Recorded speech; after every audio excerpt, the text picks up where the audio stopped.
Сәлем достар, бүгін мен сіздерге сақтандыру компаниялары туралы ақпарат бермекшімін. Ол үшін менің каналыма жазылып, лайк басып, комментарий қалдырып, каналымды қолдап кетіңіздер.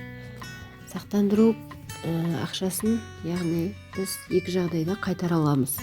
Бірінші, алғанына 14 күн толмаған болса, екінші жағдай ол мерзімнен бұрын, яғни досрочно жабылған болса, қайтара аласыздар.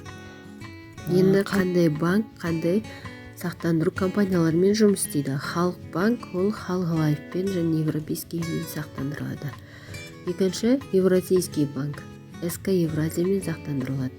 Үшінші, Жусан, Береке Форте банк, Сапа, РБК банктері Номад Лайфпен сақтандырылады. Төртінші, Freedom Finance банкі Freedom Life сақтандырады. Бесінші, Хаум банкты Европейский сақтандырады. Алтыншы, БЦК банкты БЦЦ Life және Сино Азия деген компаниялар сақтандырады. Және де жетінші, ол автокредит алған кезде міндетті түрде страховка ақша ұстап қалады. Ол көбіне автокредиттер СК Халықпен, Номад Иншуранс, СК Евразия, Сино Азия компаниялармен жұмыс жасайтын болады. Енді Freedom Life Европейский, СК Евразия, БЦЦ Life онлайн қайтарылуға болады. Ол үшін олардың арнайы сайттарына кіріп қайтарасыздар. Ал Номад Life офлайн ғана, тек компаниясына барып өтініш жазу арқылы қайтара аласыздар.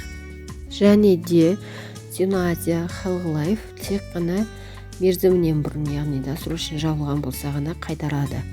Және де осы жерде ескерте кететін жайт, Халық банктен, Народный банктен наличный кредит алатын кезде үш түрлі сақтандыру шығып тұрады өзі, онлайн алатын кезде. Соның Европейский сақтандыру компаниясын таңдасаңыз онлайн қайтара аласыз. Ал Халық Лайфты таңдайтын болсаңыз, тек досрочно жабылған болсаңыз ғана қайтара аласыз. Пайдалы болса лайк басып, комментарий қалдыруды ұмытпаңыз. Рахмет.